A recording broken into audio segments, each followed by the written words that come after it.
And whatever information is provided, we will take that. Wait for it.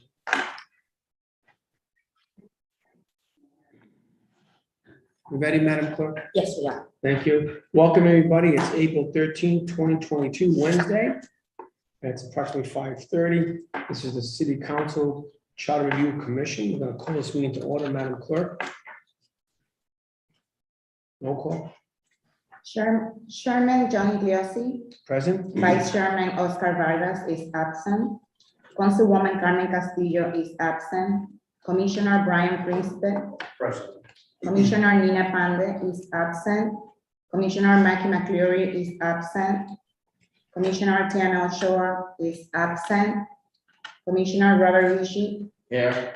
Commissioner Dr. Montague. Here. We have 4 present and 5 absent.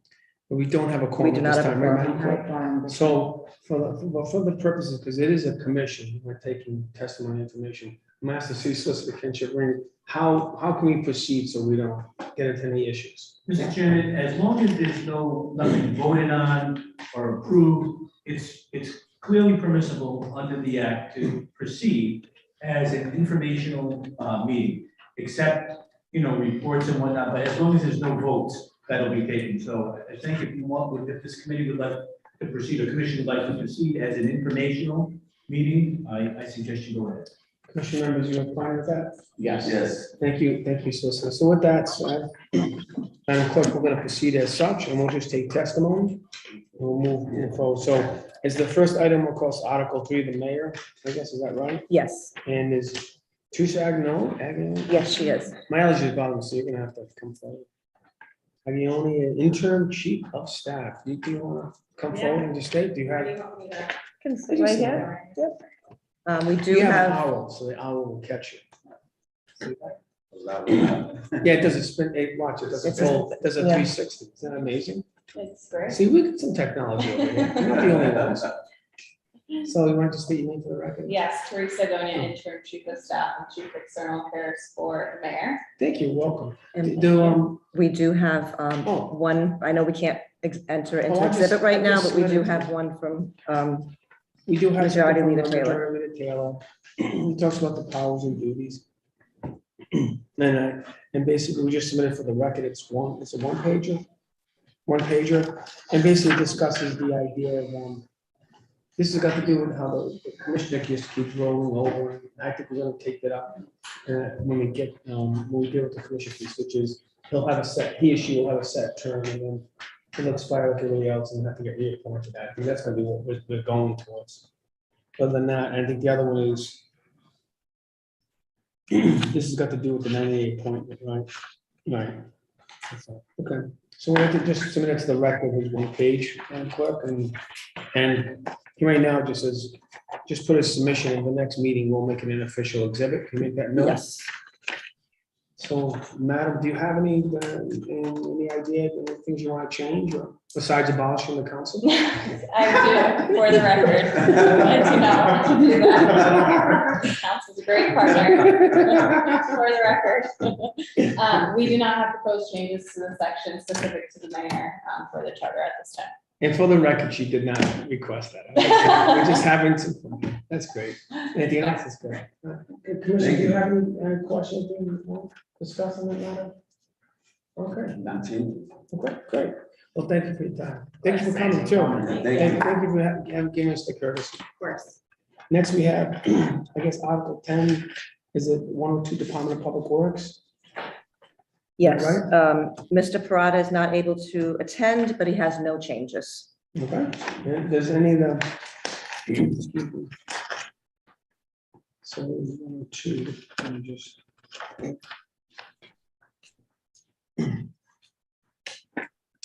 Are there any more changes the commissioners, by the way, I'd like to recollect that Deputy Majority Leader V.K. Harris is present. My apologies for not acknowledging.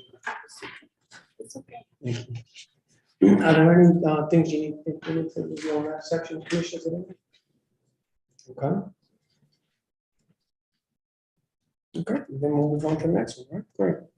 Next, we have Article 10, which is Section 1017, Department of Traffic Engineering, 1017. Mr. Urso also was not available, but he did not respond if he had any proposed changes or not.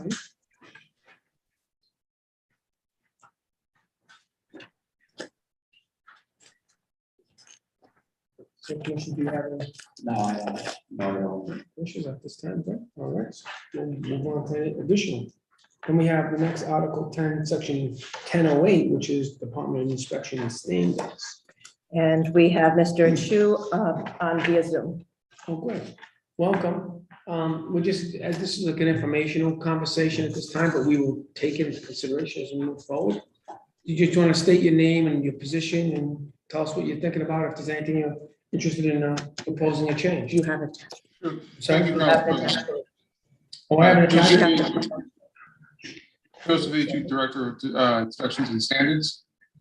So I've made a few minor changes from the previous draft that was in the charter we have now. The changes that I made were starting from the top down. It says Chief Inspector. We don't have that position any longer, so I changed it to Deputy Director of Inspections and Standards, which is a position we do have. The other information that I actually removed from here is at least 5 years, which were spent in the responsible charge of important building work. It's kind of redundant. You're asking for 12 years of experience. So why, if you need 12, do you need 5 as well? So I removed that 5 out of there because I don't think that pertains too much to the position. And then under the functions and responsibilities, I altered one just a little bit. That it says the new language says all inspection functions carried by the city for the welfare and safety of the public, including but not limited to electrical, plumbing, mechanical, gas, building inspection, zoning, and general city ordinance enforcement, and the minimum housing code enforcement and inspections. Just some of that was a little change. We don't do drainage inspections. That's more of the EPW now. And then the other one, we removed number 3, which was the weights and measures, because the state does that now. So that's no longer in our purview to do the weights and measures. And then in number 2, which is the general administrative responsibility for the zoning board of review and the building board. We have just those 2 boards. The third board, which was the housing board, was disbanded some years ago. So we don't have a housing board anymore. Everything else goes to court otherwise. So it's a zoning board, housing board, and building board. Listen. Okay, so what I would ask is, just if you could, to make it easier for us, you probably should get this and then do a red line. Sure. Do that because we're like hunting and pecking. But the other thing is that I think when it comes to title changes, what I'd like to do is, we may fix it now, but I think we should have like a catch-all, just something to think about, like in the future. You know, when mayors or council say, okay, we're not gonna call it the director of recreation anymore, but it's gonna be the same duty, we're gonna call them the secretary of recreation in the ordinances. Like, we should have something that we shouldn't have to go back to the charter or to change it from director to secretary. I'm just using an example, you know what I mean? If that's the case, there should be some, so this way it just kind of, if we add that to the charter, so this way it can live beyond us. And then if people changes a title but not the duties, that's something to think about. I don't know if that makes any sense. What position?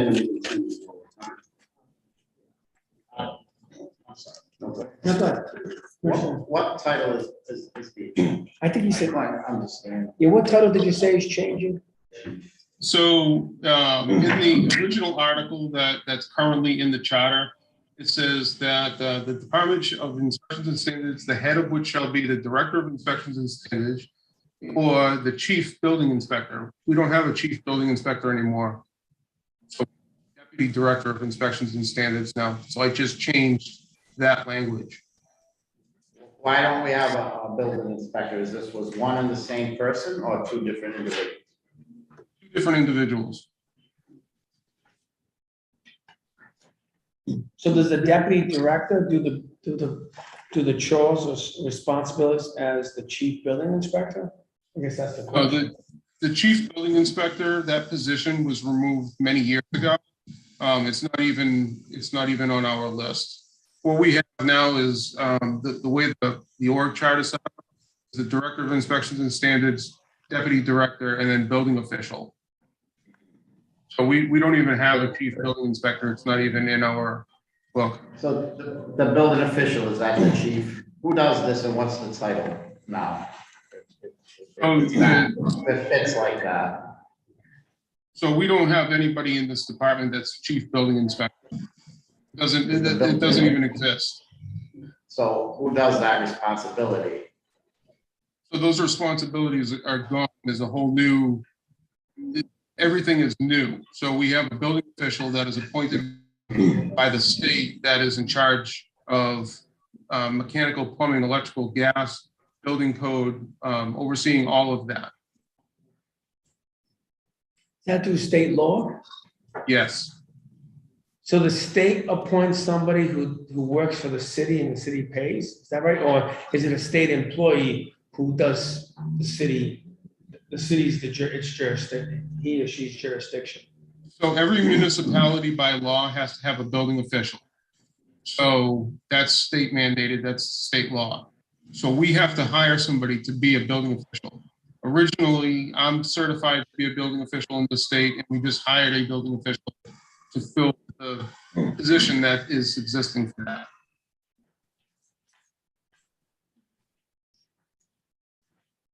So let me tell you where we're coming from. The voters have to vote on a lot of changes. So we're trying to be judicious, if you will, and not putting too many, having a ballot with, 99 questions on it. So if we just left it the way it is, and it's not funded by the city council, is that creating a problem? So that would be a question to you, sir. And then I have a question for the solicitor, Mr. Chairman, if whether or not, if we did take this out, if we could do it not catch-all, just like I update the two things that are. Well, I'm not sure, but I'll get you. I mean, Yeah, I'm not sure because it seems like it could be a substantive change. right. My initial thought, it's not just a modification. Right. That would be a Right, and technical I change. hate to see us ask the voters just to make a type of change, and if there's another question they can answer. Yeah, Mr. So Commissioner, I have one question. my concern is that it's not changing the director of inspection and standards to something else. It's actually eliminating a position that doesn't exist, that one may say it's more substantive than technical. But let me think about it. Sure. Can I just ask a point of clarification? When I'm reading this, it says, there shall be a Department of Inspection and Standards, comma, the head of which shall be the Director of Inspection and Standards and the Chief Building Inspector. Is that one and the same That's what position? I thought, that's the way I. Or is that two separate, is it, that person is, I hold two titles. I hold the Director and also the Chief Building Inspector. I think that's how Or it is was. that, like, that's, so, That's how I read it, I think that's. and that's what I'm trying to understand. So I don't know I don't know if there was two separate positions or just one title. Because it must have been one time, we had to identify someone in the chief building inspector in the city. They have two duties, but two titles for one position. So can we find out what that means? Because if not, I don't necessarily mean, my point to is, I agree with the commissioner that this may not be something we even have to deal with, because if it's always been one position, one person with two titles, then it really is kind of like, okay, so this says you're both the director of inspection standards and your chief and building inspector. Yeah, and it sounds like the state is doing part of what the position used to be. A part of what the director of inspection standards and chief building inspector was, right? Right, and once the state does something, it's irrelevant already. Right. So I mean, we might not have to go in that rabbit hole. Right, exactly. So if you can check that out for us, I'd appreciate it. Yeah, sure. Excuse me. And then also for the other ones, because that would, for example, I know you mentioned in two, where the zoning board, a building board, and I guess they're saying they used to be a housing board. When did that, and excuse my obtuseness, When did the housing board become defunct? I don't have a time frame on that. I don't know how long ago that was, but I know that everything that we do for housing enforcement goes through the housing court now. So I would assume maybe at some point when that changed over to go to court, the housing court, that maybe that board disbanded at that point in time. So they might have substituted, and I believe that there may be the enabling legislation that created the housing court, which then you can find anyway. So since it's being checked it out, so that may make sense. If the enabling legislation had to happen, so the city could create it, and maybe they took that into account, realizing that that was gonna Right. substitute the housing Yeah, board review, right? If you could find that out, we appreciate it.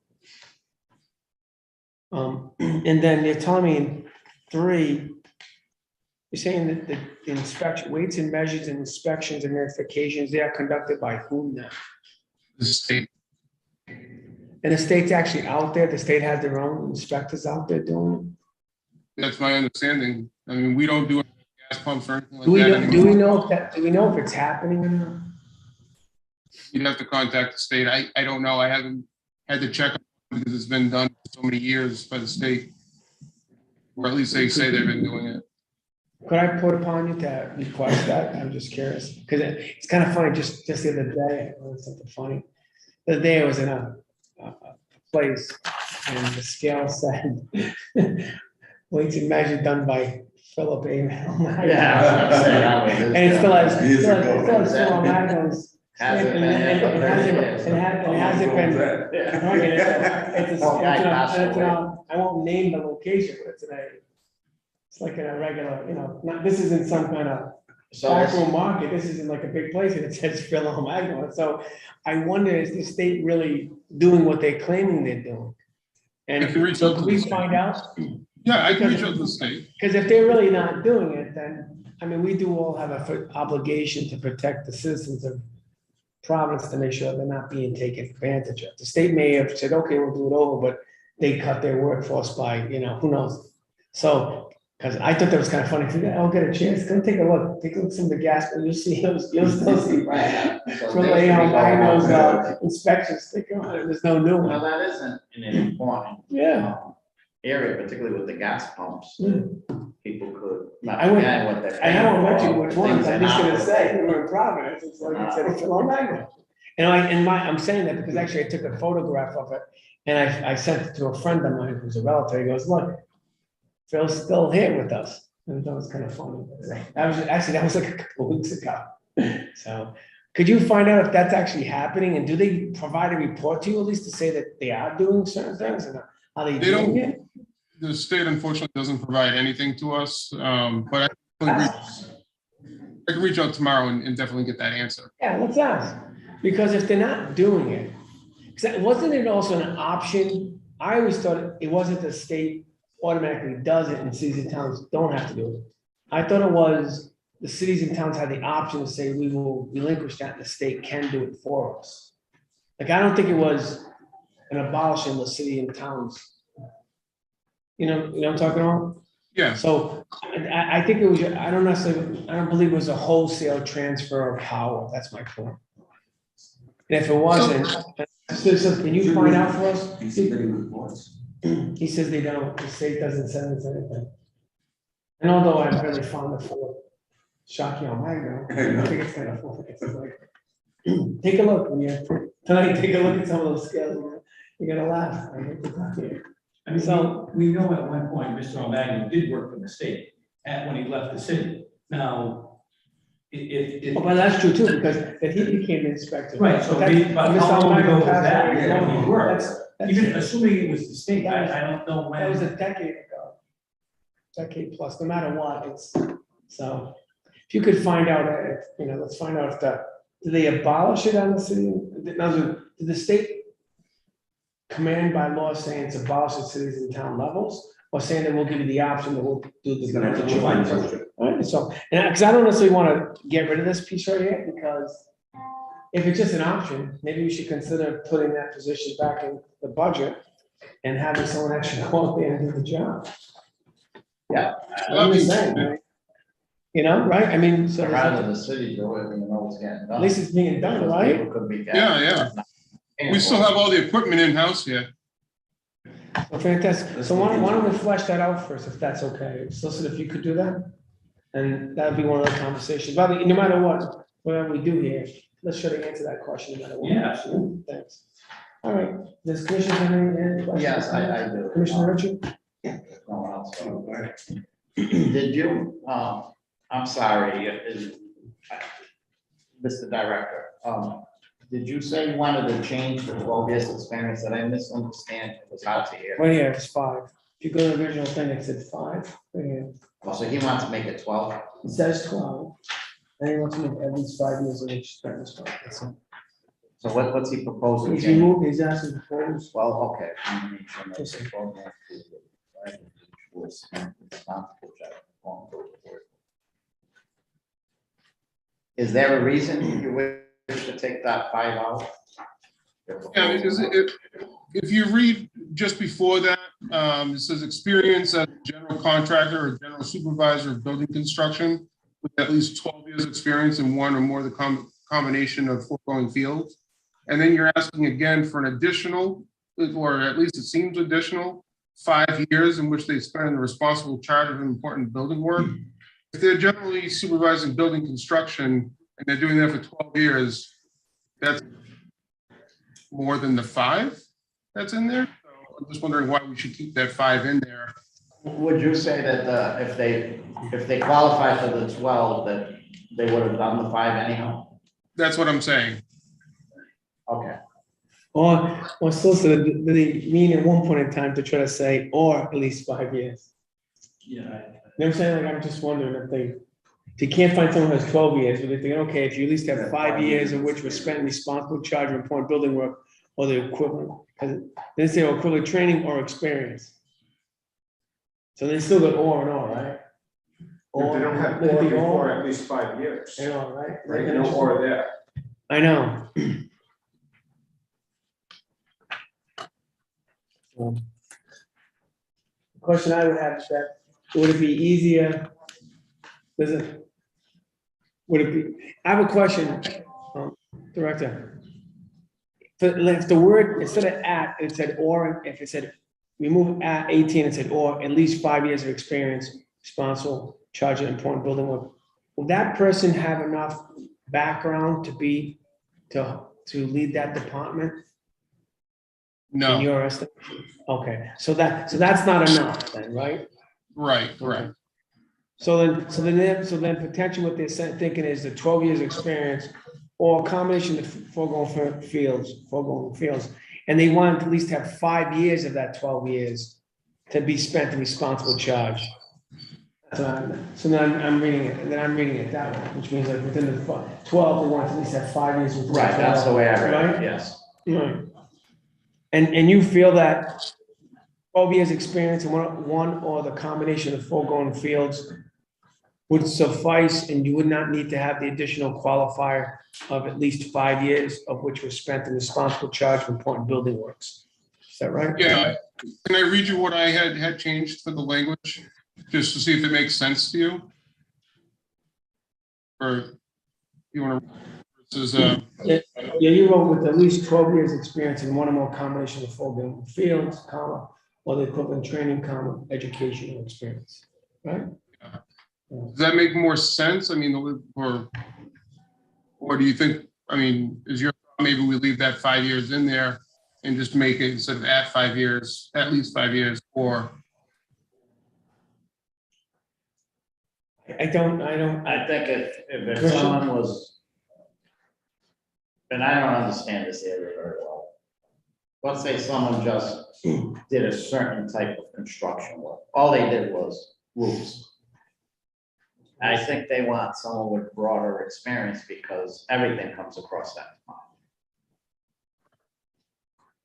And so I would be, probably would say we leave it in and leave the interviewers and the job description folks to sort it out. If they did all that responsible work, it'd satisfy that 5 automatically anyhow.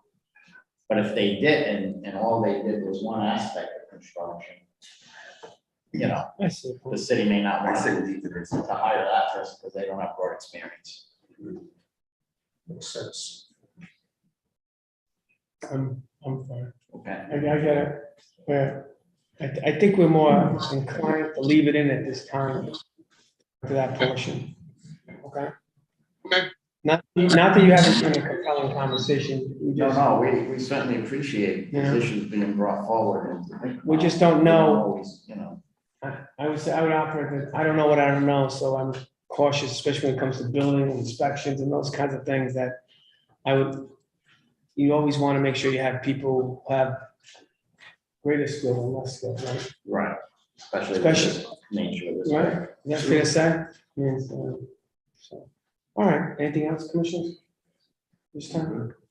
So if you can make a note, I think Chelsea, what we're doing, I'm sorry. All right, anything else, Director, you'd like to just let us know about? Nope, that was it. So if you can come back to us on a couple of those questions and, oh, this is Chelsea, by the way, she's helping out. And these types of deliverables you're gonna put in the computer so they know to come back later on, okay? All right, thank you. You fine with that? Anything else? Thank you. Oh, I was gonna submit this, I guess, at the appropriate time, we'll just miss Yeah, for informational purposes at the time, but then eventually we'll identify it into the record accordingly, okay? yes. Let the record reflect the councilwoman or fortune is present, please. Next up is, zoning board of review. Is there anything in there? Mr. Greenfield, the chairman, they actually have a zoning board meeting tonight. The only change he would like is to just add another alternate member. And that's ultimate, and I think this is where we talk as boards, eventually where the council is thinking to like have the idea of having council appointments as well as mayoral appointments. So this will be one of those boards we'll be discussing later today. So if you can make a note of that. And then I would have no problem to have an alternate either. On the commission, do you have any problem with alternates? So I think we can at least accommodate an additional alternate, at least regardless, no? That can, that's easy enough. Yeah, if that's easy enough, If you're having a problem with warrants, yeah. right, so. And I wonder, may I ask a question, so you can check into it, is that in all our boards, do we have alternates? No, I can tell you, the standard is no alternates. There were a few that I know of. So why would, may I question, why, if you know, why, for example, zoning board looks, are they saying there's an alternate here? Says auxiliary, okay, so they have auxiliary member, right? So for some reason zoning board has a auxiliary member, but maybe licensed board doesn't. I don't know if they do or not, I haven't. Yeah, I don't know the history But of they it. know, the I question, can do tell you know you, why? time in, or Do you know canvases, most boards do not have an alternate member. Do you know why? I just think that's the way it was. I don't know the history of why building board of review has an alternate. Is there a downside? Because when I'm thinking about all the catch-alls once again, instead of just, so there's something to think about, commissioners, do we allow all boards to have an auxiliary alternate member? I don't know. I wouldn't, Commissioner Ritchie? I wouldn't. I think the zoning board probably has it because there's quorum issues, it's time sensitive. Projects. And it's always good that, Mr. Sills, I don't know if you know, because the alternates sit in even if there is a quorum, so they're up to speed. I don't know, but that may be taxing on and unwilling to have an alternate at every meeting, just in case they don't have a quorum. Exactly. Right, I mean, that if they, yeah, but that alternate needs to, you know, understand subject matter. Just to parachute in, you know, twice a year, I don't think we need. Yeah, I will look at it. I know it's not, the standard is not to have an alternate. But in this particular case, there, for zoning board, this one, which is interesting. Well, that's the reason. To maintain a quorum and to move projects along that, you know, you get up against the weather, there's a lot of issues. Now, board of license, I would think they would probably have some. But they meet 3 times a week, so Right. Yeah. the zoning board, what's it, twice a month, perhaps? Once or twice a month. That's probably the reason. Well, we can look into it, I'm just curious. Basically, they're looking at an additional auxiliary. Not to get this, anybody anywhere, maybe it's not even something for the solicitor, but more for the council office. How often does that alternate vote on zoning? That's a great idea. If that's something easy to find out, probably ask, Could you- know. Clark, could you contact was it the chairperson of the Yes. zoning board and ask them that particular question, like, why would they want it? Is it because of Commissioner Chiucci I'll mentioned? also ask the attorney in my office who staffs the zoning board, maybe she can provide some insight. Yeah, that'd be great. Some history on it. And it'd be great, okay, all right. All right, so any further conversation? Okay, good. Next would be the housing board of review, but I think we just went through that, right? Yes, there is no housing board of review anymore. But it actually says this, that we would have one, but something's up, so we can find the stories, maybe the housing code law changed that, okay? This one? Well, I think building board of review, I think we went through that already, right? And then any I did questions? not hear from any of the chairman or the members. The last we had, water supply board, right? Yeah. We have anybody from the water supply board? Yes. I want to come on forward and say your name for the record and all that good stuff.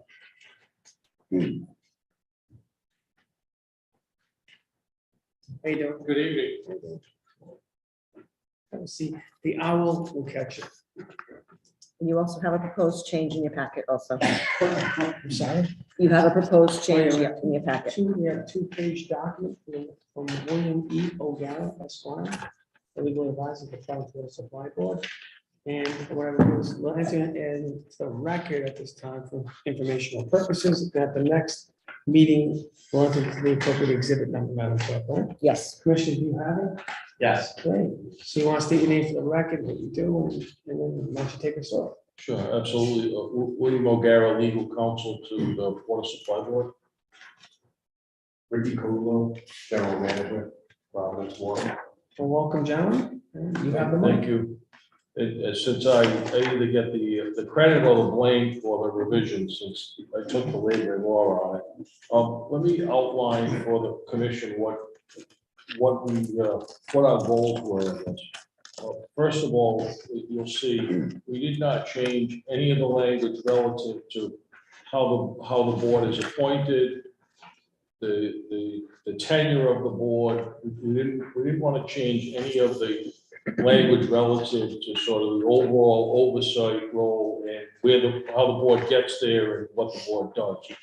What we really wanted to do is address two, I think, significant issues. The first issue is the language relative to the water supply board tracks what was common 100 years ago, which is big pieces of infrastructure, whether it was the Situate Reservoir, the Quabbin Reservoir, would typically have a chief engineer, and the chief engineer frequently would be the person that may have overseen the construction, and then they would be the person that would exercise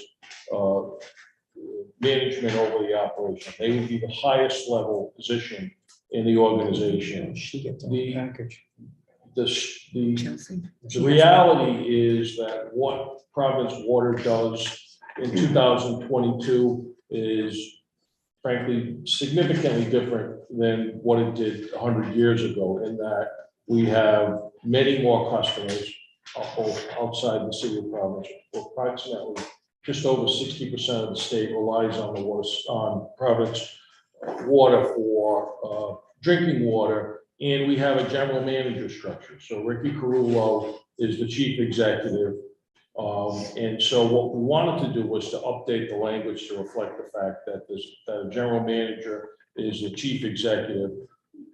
But we also wanted to keep the concept of the chief engineer. So you'll see that many of the duties of the chief engineer have been allocated to the general manager, but the chief engineer remains a position. The chief engineer is a position that essentially supports and assists the general manager.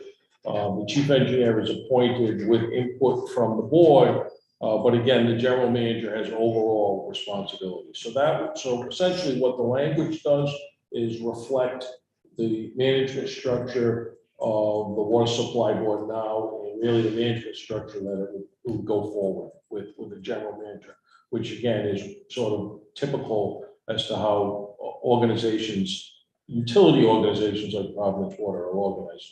The other critical issue that we wanted this to address is that Providence, one of the challenges from a management standpoint, and I'll let Mr. Krull speak to this, is that right now, our ability to work directly with our labor union, 1033, the labor's union, and we have an excellent relationship with that union, and we view them as a partner, and we sought out and got their input on the language. Frankly, it's not a model of clarity as far as the general manager's ability to deal directly with the labor's union relative to labor relations issues. And one of the things that we wanted to do was to have language that clearly gave the manager the ability to do that, while at the same time preserving the fact that Providence Water employees are municipal employees, that they're protected by the protections provided by Rhode Island law relative to collective bargaining, that their collective bargaining rights are all preserved, their agreements are all preserved. But again, I think what it does is it puts the manager in a position to better deal with labor relations issues, work through labor relations issues without the challenges that are currently there, having to essentially be in this sort of limbo position vis-a-vis the city's personnel department. So with that, I think perhaps you can address that, or share some of your thinking on this. If possible, I would like to maybe explain a little bit about the Providence Water, how we do it. First of all, Council President, thank you for the opportunity. I appreciate the time.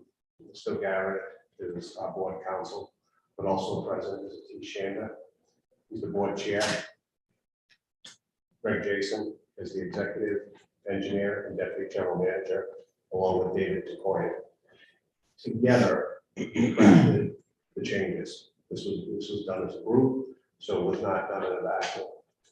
I think the fundamental belief, as far as we're concerned, that water is a right. It needs to remain accessible and affordable to everyone. And you have to protect the system from risk. And a little bit about the system. Providence Water has a budget that's approximately $92 million. We are a 24/7, 365-day-a-year operation, which means someone is always working. We don't go home. If there's a blizzard, we're working. We basically collect, we protect, we store, we treat, and we deliver water. Production of the water takes place at the which is approximately 92 square miles, which is 4.5 times the size of Providence. In that area, you see control. Providence Water owns about a third of those 92 square miles. The reservoir is 37 billion gallons of water located in Situate. It's the largest freshwater body of water in the state of Rhode Island. Our purification plant in Situate is the largest conventional purification plant in New England. The water gets delivered through 1,000 miles of pipe within our distribution system that we either need to repair, replace, or rehabilitate. So that's the concept of exactly what we do. And we do it with the staff of approximately 240 employees, and it's a mix of management employees as well as bargaining employees. On the management side, there are many technical positions. We have biologists, we have chemists, we have foresters, civil engineers, accountants, we have a cybersecurity division, IT division, personnel department. On the bargaining unit side, most people are unaware there are certifications that are required by the state. A laborer, so to speak, for Providence Water is required to have a distribution license, a D1 certification. They need to test for that. They need to have a CDL. They also need to take continuing education courses to maintain those certifications. On the treatment side, we have the same issues. They need to get a treatment license. So although the bargaining unit workers is skilled workers that are required to get these certifications. And quite frankly, they are required to respond to any emergency 24/7. So I can tell you, during COVID, when everything was shut down, we were in operation, not the entire organization, but many of us reported to work and continued to work to ensure that water was delivered to 60% of the state. With regards to our customers on a retail basis, we service two cities, the city of Providence and the city of Cranston, and 3 different towns, North Providence, Johnston, and Smithfield. We basically take care of 75,000 customers, where read their meters monthly, bill them monthly, respond to any calls. In addition, we sell water to 7 wholesale communities, and Mr. O'Gara pointed out, the water from the reservoir that gets treated at our purification plant gets to 60% of the state, or approximately 600,000 Rhode Islanders. As far as the cost goes, we have the lowest prices with regards to a regulated municipal water company in the state of Rhode Island. For $3.83, you get 748 gallons of water. Okay, Stop and Shop, I was there on Sunday. For $11, you buy 3 cases, a half a liter, it's about $11. Just to give you a comparison, we deliver it to your house. And I think that's important. I think it's important to understand that every single solitary day we are dealing with issues in order to deliver potable, high-quality drinking water to 2/3 of the state of Rhode Island. As far as agency oversight goes, the Department of Homeland Security recognizes water and wastewater as critical infrastructure. So Providence water is critical infrastructure as recognized by the Department of Homeland Security. We're regulated by the EPA in conjunction with the Department of Health for the quality of our drinking water and the safety of our drinking water. We're regulated by the Public Utilities Commission for our revenues. So PUC approves our rates. The Division of Public Utilities Commission approves our ability to borrow. And then DEM regulates us for any discharge into the Tuxet River, which is basically a byproduct of our distribution system. And then our board ensures accountability and sets policy that's in the best interest of the ratepayer. I believe every city department has an important function within the city. I do not believe that Providence water is any more important than anyone else, believe me when I tell you. However, I think we're unique. We're unique that we cross city lines. We go into other communities. We're regulated at the federal level. We're regulated at the state level. And then we're also have our board that's very involved. So those are the reasons why we're here tonight. I've been at Providence Water for approximately 29 years. I've been the general manager come June for 8 years. I will tell you, 4 or 5 years ago, I was probably considered very important to Providence Water. Less important today. We have a very good succession plan. The 2 gentlemen in the back, our board chair, the staff, we ensure that this system is not reliant on one person. It's very, very important to me, as my career winds down, that we are able to preserve the system for future generations. So I do want to stress to this review commission, this is not a power grab. This is an effort to basically preserve something that is very, very good for the state of Rhode Island. We affect the quality of life of 60% of Rhode Islanders, but this needs to go on for future generations. So I believe it's really, really important that you all understand. The gentleman in the back of the room, Mr. O'Gara, and myself did this together. Obviously, we didn't agree on everything, but the document in front of you are the changes that we agreed to. And I will also like to add, we ran this by local 1033. I had conversations with the business manager at local 1033, and as of today, there were no objections. So again, why don't you take us to the proposed changes? Sure, so as I indicated, the first section of the existing language doesn't change as to the appointment of the board and the composition of the board.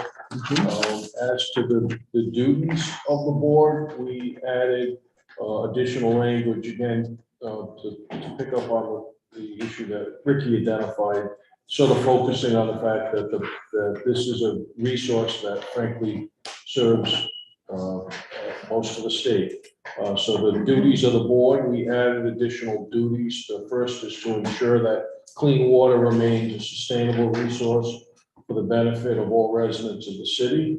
The second is to be good stewards of the Situate Reservoir and related infrastructure, recognizing that pure water must remain affordable and accessible to all residents of the city and citizens of the state that rely on the resource. Going further down, again, we changed the language relative to the chief engineer. You'll see we struck the language relative to the appointment of the chief engineer and substituted a general manager who shall be a person holding a bachelor's degree from an accredited college or university and a minimum of 5 years supervisory experience in the administration of the utility system. And we added the language that the board can remove the general manager for official misconduct or failure to perform the duties of the office after notice and hearing by a vote of the majority of its members. That language relative to removal of the general manager is the same standard that was used for the chief engineer. Going further down at the bottom of the page, the general manager's powers and duties, we had a long sort of internal discussion on this and ultimately came up with what we think is really the mission, the responsibility of the general manager, and that's to develop a customer-centric approach focused on improving service to individuals and entities that rely on the system with engineering support provided by the chief engineer.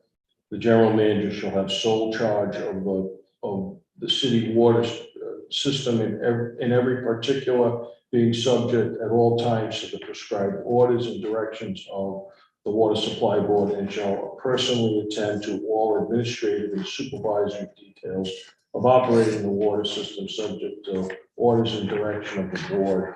The general manager's responsibilities will include but are not limited to maintaining and enhancing the purity of the water resource and protecting and enhancing the efficiency, safety, and security of the overall system. Again, the language relative to safety and security focuses on the fact that in the wake of 9/11, safety and security become a paramount responsibility. The language places that responsibility squarely on the shoulders of the general manager, because that's part of this job. In the 1920s, it wasn't part of the job. It's front and central with the job. The second page, we have the general manager will have authority to make all rules and regulations necessary for efficiency, management, direction of the water department. Said rules shall provide for qualifications, appointment, removal, organization, powers, duties, discipline, and control of members of the water department.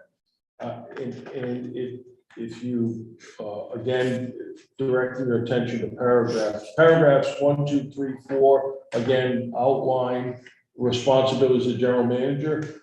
These responsibilities, if you look at the very bottom of the page, the responsibilities formerly held by the chief engineer, you'll note that those responsibilities have been maintained and they've just been shifted to the general manager. So whereas the chief engineer had to personally attend to all administrative and supervisory details, now that's the responsibility of the general manager. Whereas the chief engineer had to prepare an annual report for the board, the mayor, and the council, now that's the responsibility of the general manager. The language relative to paragraphs 5, 6, and 7 are really critical to what we're asking the commission to consider. The first, again, is this notion that there will be a chief engineer. That position, we think that position is important. That position needs to be maintained. The role of the chief engineer will be to provide engineering and technical support to the general manager. And again, the appointment of the chief engineer is made by the general manager, subject to input from the board. Paragraphs 6 and 7 were language that we sought out and got input and essentially got buy-in from 1033, which is our view of this is that we have an outstanding group of employees. We have employees that have done a terrific job for the water supply system. They are City of Providence employees. They're going to remain City of Providence employees. That's our intention. We think that works well. We think that makes sense. But here's the piece of the puzzle. The general manager would, quote, have authority to negotiate and enter into collective bargaining agreements subject to board approval relating to wages, qualifications, and duties and responsibilities of classifications and positions of the water department. The concept there is Ricky has unique positions. We're in a situation right now where, frankly, the city negotiates collective bargaining agreements without our input on any of it. We find out about what's been negotiated after the fact.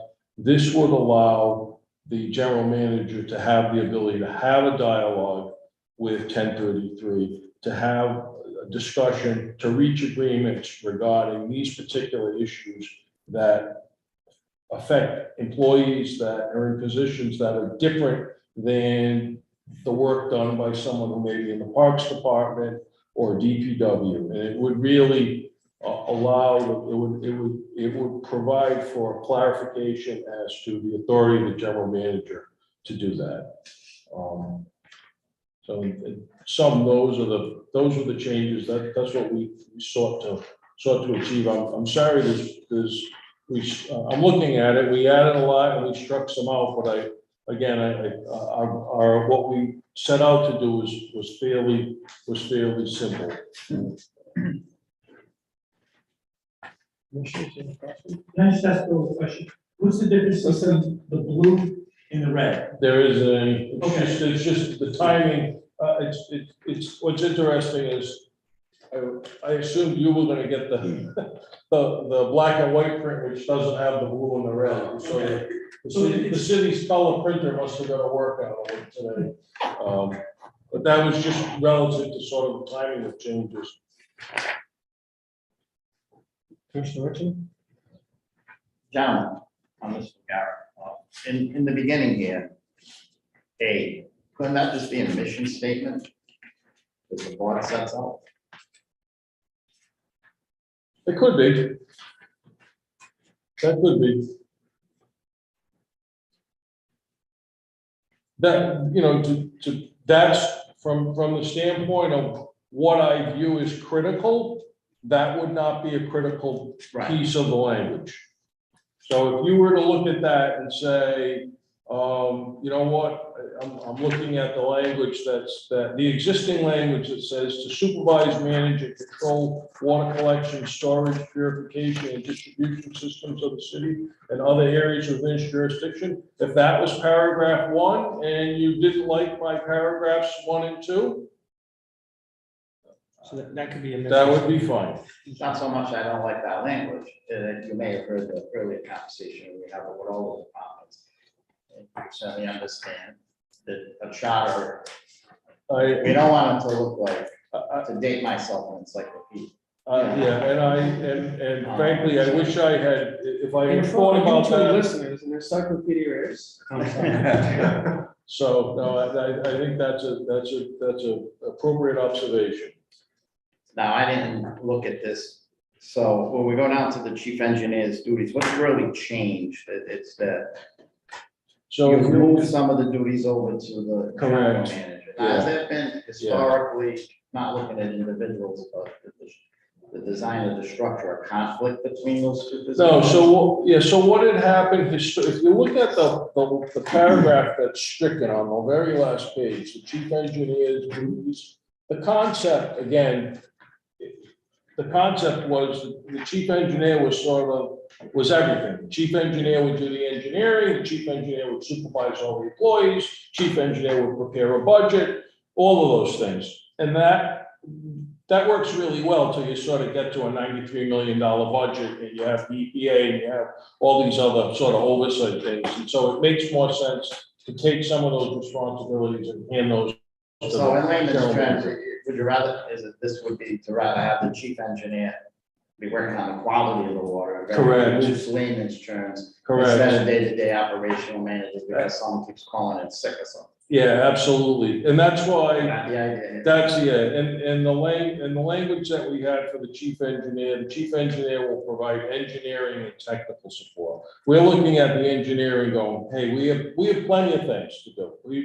There's plenty of engineering, issues and where we need your expertise.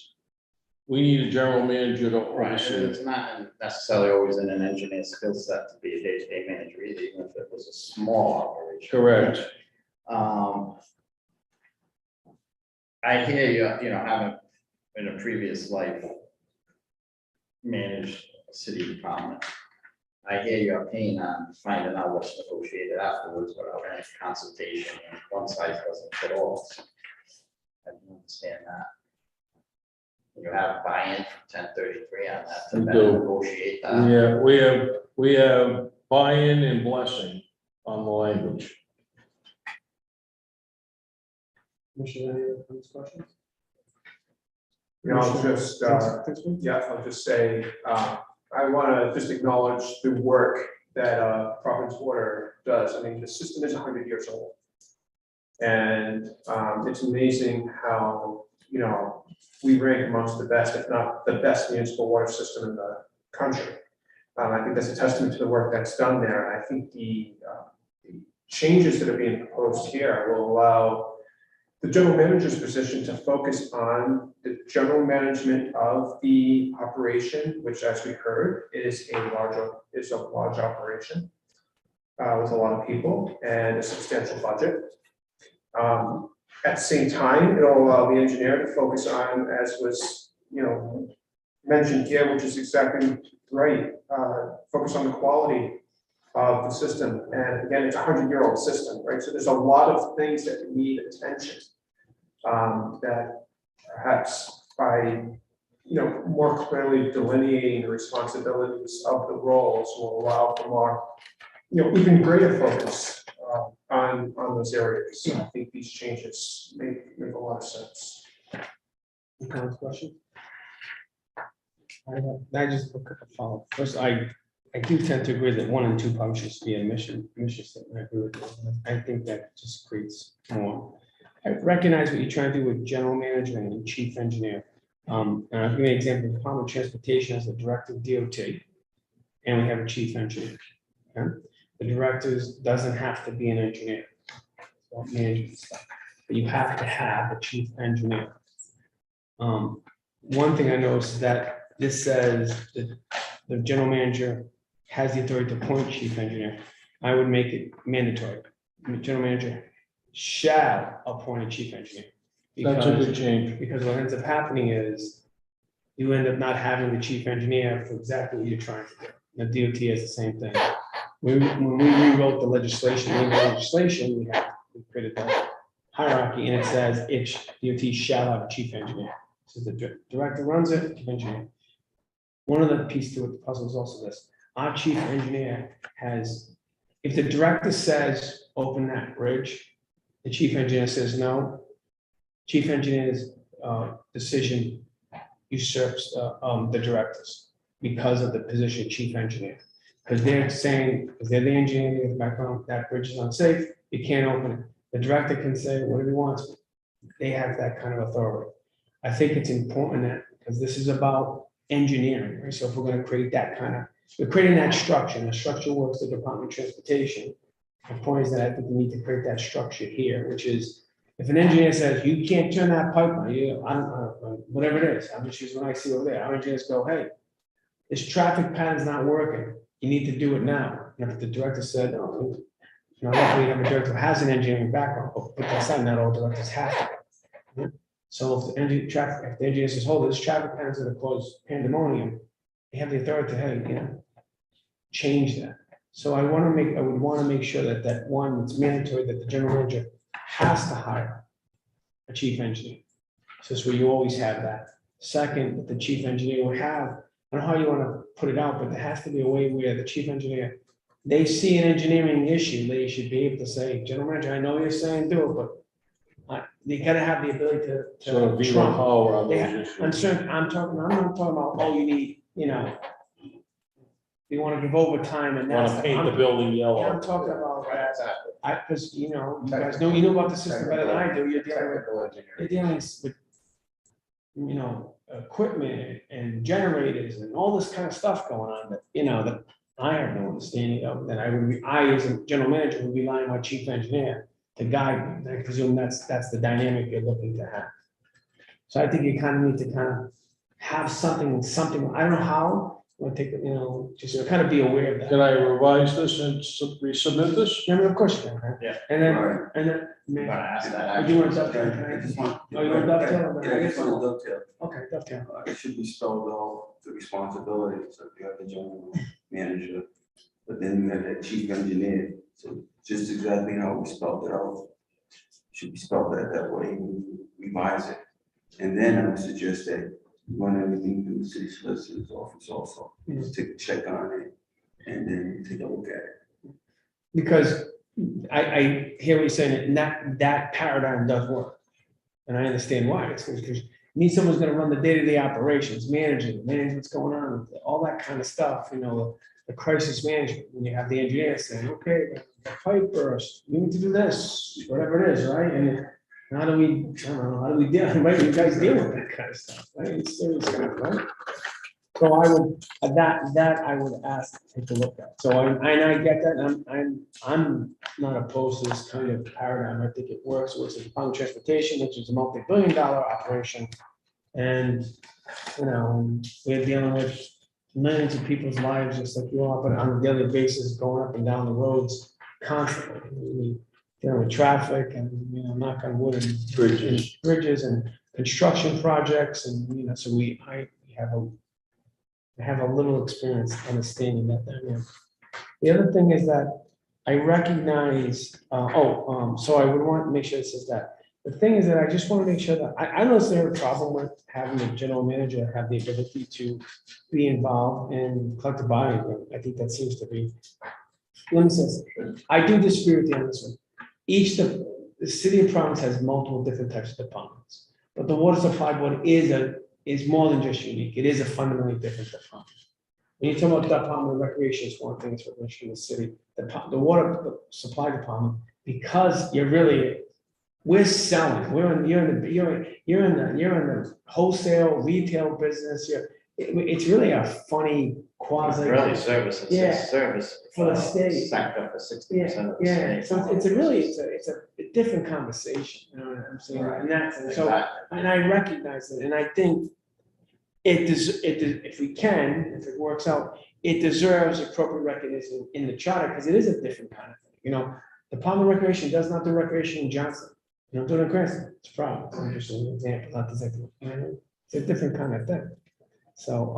So I think that the other thing is, I would just want to, the only, I just don't, some of the language, I think you also simply have, I think you just need to say general manager shall, I don't think you have to say subject collective bargaining obligation, of course, it's something, that's like obvious, I don't know if you have, I'm saying certain things seem to be like hyperbole or like additional, I don't know, maybe it's. You want to sort of strip down. Like, Yeah. it seemed like, nothing here shall pay existing collective bargaining, no kidding. I mean, we could not impair collective bargaining agreements with charter changes, correct me if I'm wrong, right? So, and it's not like, and only the state could do that, so I don't know, so, my concern is I would hate to start creating a precedent, kind of dumping that kind of stuff, that kind of language in the charter. Like, I don't think you need to, it's clear, and you don't need to, I mean, you could, so you can. No, I agree, and I I think it don't becomes want, more confusing. if this does make it to the voters, I don't want someone to think that there's some, that there may be an angst against union members. Yeah, And yeah. then they think they're getting a better benefit or something when it'd be Like, treated the that's what same way it seemed like, as oh, what's going on? anybody else, and, Are we codifying union rights in it the would be charter? subject to the same legal, any legal practice. That's why I suggested they spell everything out. send it over to the city solicitor's office, take a look at it. There still has to be some revisions around that particular piece. See- Do that, and submit it to us. So you may get some of this, I don't know, but my thing is, I think some of the stuff you don't necessarily need. That's my take on it. Some I of could be it, wrong, I mean, there's a lot here, and some of it was like job. but I definitely like the idea, the dynamic of general manager and the chief engineer, that makes sense to me. Well, how do you craft language to ensure that the water supply board is consulted before there's a collective bargaining agreement? that's Well, agreed upon? There, you know, I mean, no, I think To we me, could that's add a that. serious issue. I think we could, no, I think we could keep that in there. Right. But I mean, I don't think you need like, general manager, just a general manager shall, you don't need this priest. I don't necessarily think you need number 7, like, that seems to be kind of like, Council President, you know, it seems like if the other stuff could potentially stack up. if I may, when we as a group put this together, we decided that we needed to consult with local 1033 for the reasons that you pointed out. And much of the language that you've identified, 1033 added. So if the original version came here, I believe that language would not have been in the original document for the proposed changes. And when I That's fine. sent it to them, they asked that it be included, and I surely did not want to come to this commission and run the risk that local 1033 would oppose the changes, so I'm kind of stuck. Right, and then really what we're thinking too is what belongs in the charter and what can be achieved elsewhere by ordinance, by agreement. We've been, it's not, this isn't unique to your department. Okay. Many departments have been told that, and they're coming towards the end of this. You heard it tonight, and it's been Well, said I before. definitely think it's worth it to look at the idea, the dynamic of general manager and the chief engineer. Yeah. That makes sense to That's me. fine. And I think there's nothing wrong with saying that the general manager would have the ability to participate or be involved in the bargaining. Absolutely. Like we could put that in there, and the other stuff is, that other stuff really, that really doesn't do anything, it's just, it's almost kind of like, it's just like, It's job description, yeah. I'm just thinking, I'm looking at this like we could potentially give, you know, some of the stuff. I do like some of the stuff, and you know, that sense, but I mean, Some of the issues. and that's fine, because it actually goes to the voters, it doesn't go, at the end of the day, the voters will decide. I understand You that. know? Some of the issues that we currently face is staffing. So, Is what I'm saying? staffing, Yeah. in order for me to fill positions, we have to go through CHR and request that they post a position.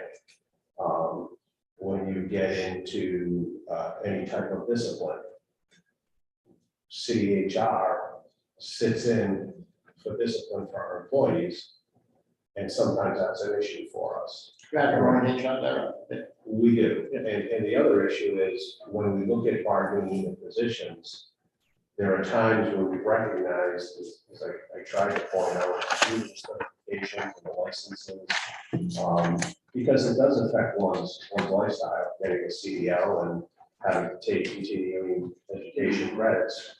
You know, we would like to compensate our employees for obtaining these certifications. That negotiation funnels through city HR. And if, you know, we have to go through city HR, it's not necessarily putting our interests first. It's So how I does it- think, well, I think the cleaner version is, do you have an HR division right now? We do. So I think the cleaner thing, it should say that if you, instead of getting me into this, it's maybe just a one thing saying that the water supply board HR division will handle all blank. I mean, you could But potentially do I something think like the that. problem that I think Ricky is facing is that ultimately the decision on hiring, firing Right. falls under the charter for the city. So some of these, so I look at a bunch of these, like a bunch of them can keep, like, for example, the authority and responsible annuals. I'm just saying, I see quite a few that we still can keep. I'm just trying to, that's some of the other stuff. This is really helpful, because what I think I can do is I can take this and, you sort of got the director's kind of apocalypse now. I can sort of turn this into something that's much more concise, that essentially maintains what we need to maintain and doesn't create this language that frankly presents a problem for the commission.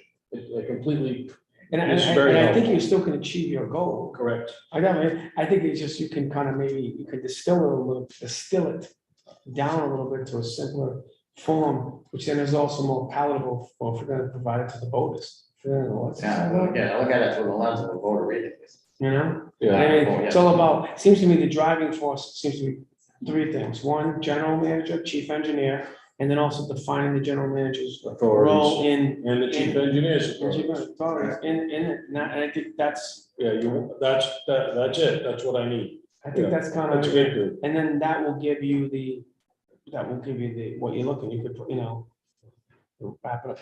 That's my thing. And I understand, but some of the stuff is, they're viewing it from a lens like this is some type of collective bargaining agreement. This is the charter. So see, this is like Thomas Jefferson asking, local 509 what do you call it, the lumber's down over there. Horseshoe would say, we could you want to take a look at If they were in existence, then he might have. I mean, like, my point is that, and they would have been like, I don't know what's going on. I'm just saying this is our constitution, so I agree we should help further define water supply board. Water supply board is an important, water supply board is an important piece of city business. And if it helps make it run more efficiently, we'll do it. I don't think I have a problem with that. Just think you need to distill it down and make it simpler. And at the end of the day, it goes to the voters, and the voters will determine, okay, I like how it's distilled. Well, it's not. If folks don't like it, they can vote no. But it's the people of Providence that are gonna vote. It's people, they're the voters, and they'll decide. That's how I think about it. And with that, does that make sense? Thank you very much. I thank you for the advice and the direction and the time and the compliments. And, I want to thank my board chair and executive engineer and deputy general manager who stick with Mr. O'Gara and myself. And we thank you for the good work that you do every day. Mr. Chair. Thank you. Senior Just Deputy before we Majority close out, Harris. I don't want to throw a monkey wrench in this, but I ain't gonna throw a monkey wrench in this. It's used at the end of the last paragraph in the first part of the section. No members of the board shall continue in office until they've been reappointed. Do you have any problems with that with your board? Do you ever have any problems? Because you know how the elections, how we usually fall in the elections, or is everything matching at the same time? That's the last paragraph of the first. I'm sorry. Yeah, I'm just trying to figure out, is that a problem with the way elections are? They're every 4 years, so do you have any problems with sometime not having the members on your board?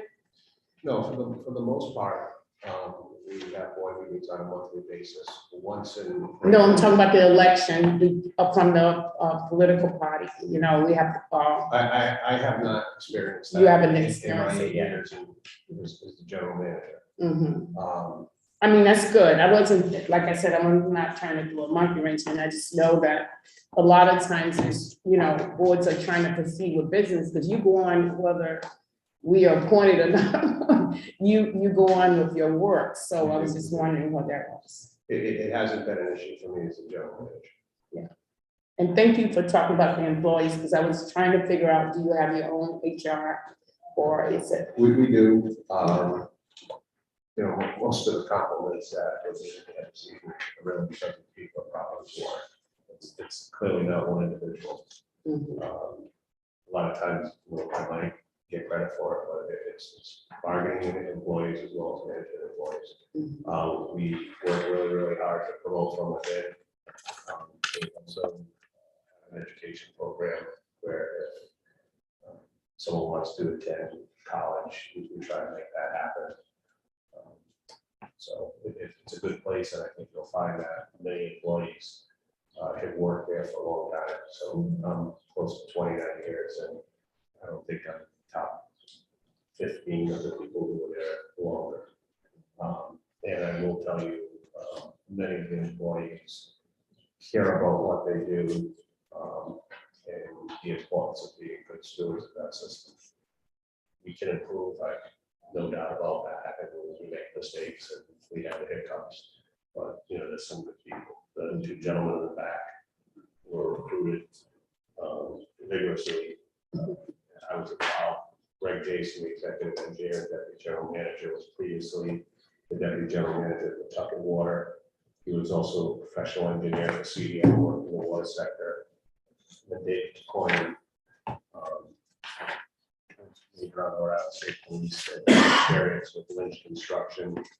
And when his career was winding down, we recruited him, he joined us, and then was recruited by the town of Providence as police chief. We kept the door open, and we're really happy he came back. So those two gentlemen of the future, that obviously our board chair, joined us in January, and he's continuing the good work that was done by our board chair. So I've been fortunate in the role that and I appreciate the opportunity. Thank you for coming. Thank you so much. Thank you for keeping us in clean water, clean water. Madam Clerk, there's no more items before this information we need this time. We do have discussion regarding scheduling. Scheduling? Chelsea. Chelsea, do you want to talk about scheduling real quick?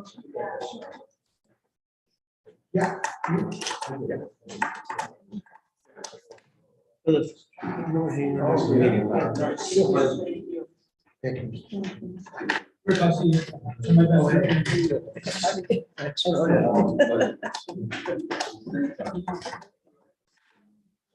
This was the next week.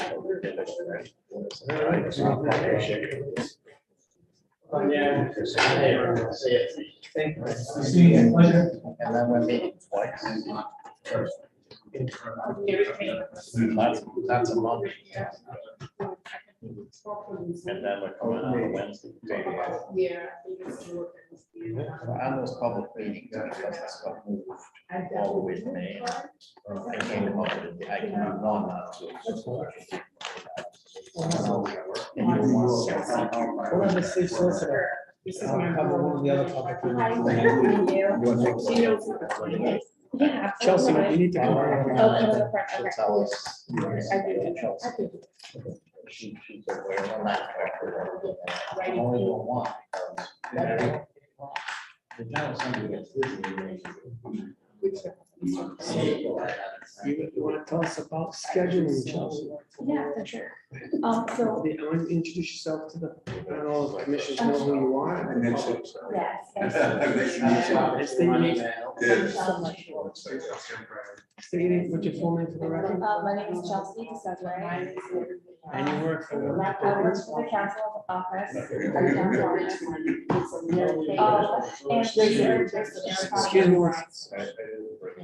Excuse me one second. All right, go Chelsea. Trying to schedule the charrettes, the public hearings essentially to discuss different parts of the charter review process. We previously, I know Yvonne had specific commissioners scheduled for different subject matter. I know Commissioner Kennedy and Ochoa were scheduled, they're obviously not here. Commissioner Ritchie, I know we spoke, so the first meeting is going to be May 16th. And that's going to be elections, mayor, city council reports, that will be the topic.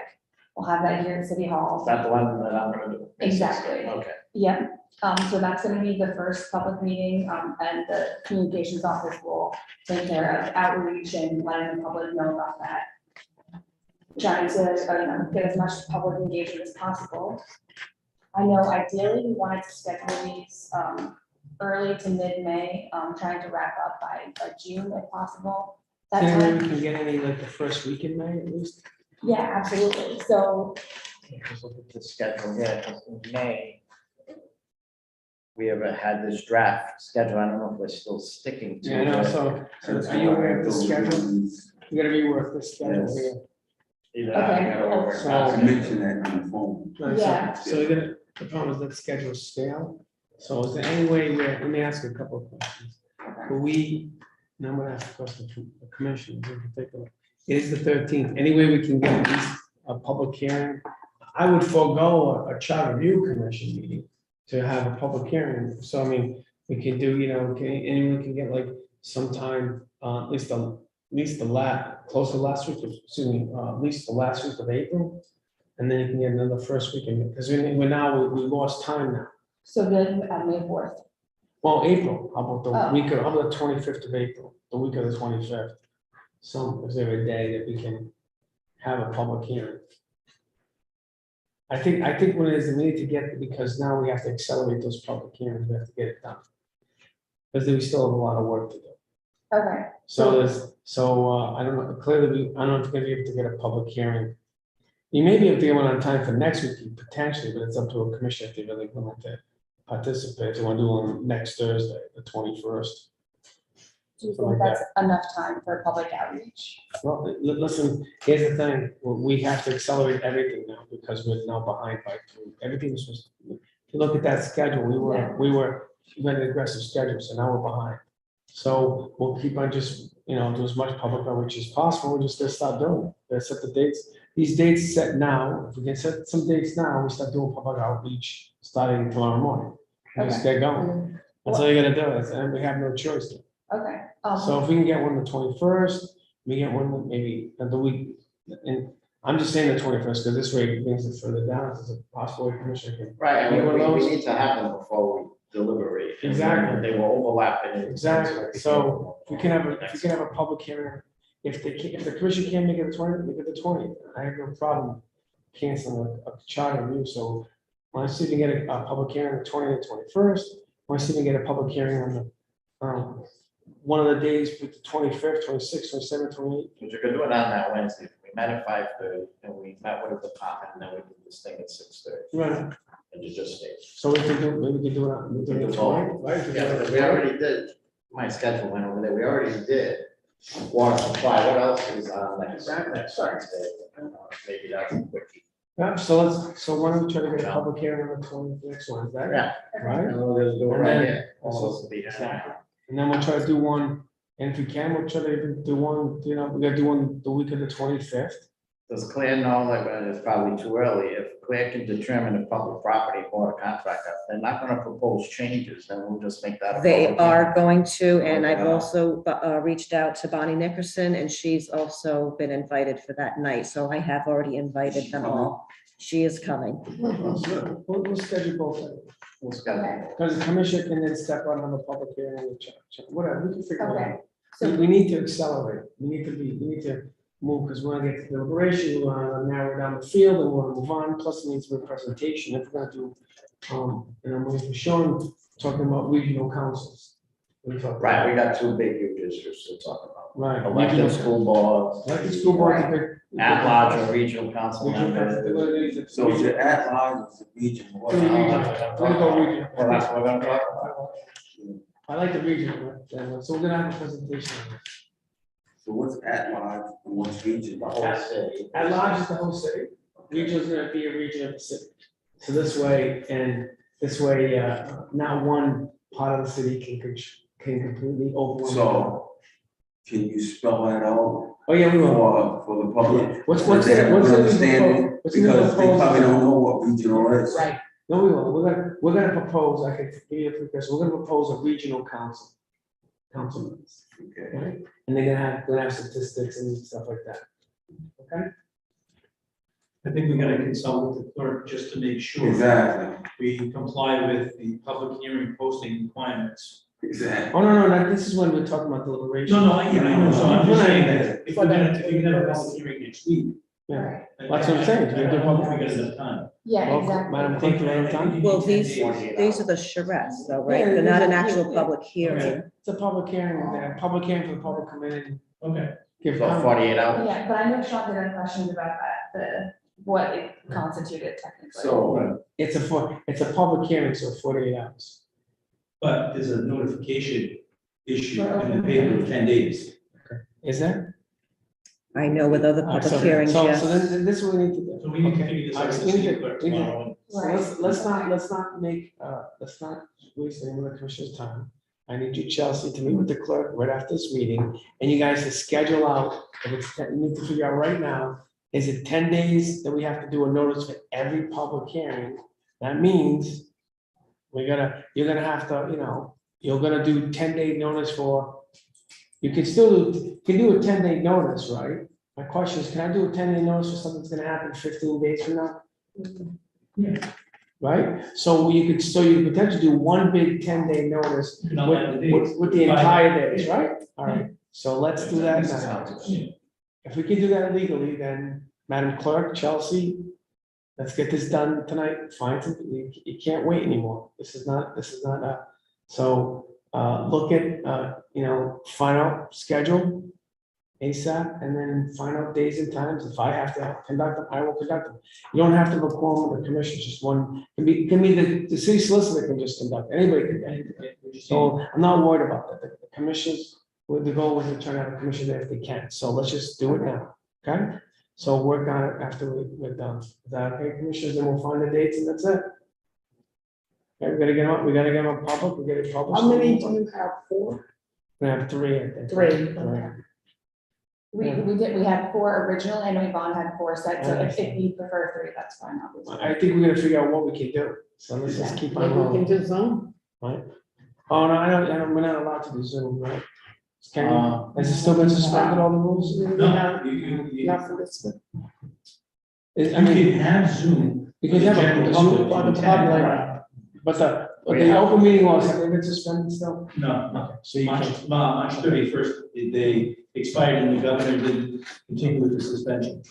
So basically, we have to be here, but the public can come and use, Right. as long as I we're mean, here. we did the word boundaries, we had these charrettes, and, they did them all over. But when you had the public hearing, the ward boundaries had both.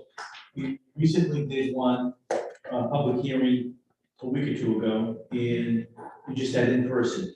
So I think it's whatever you guys want. so it is, so the rules are suspended?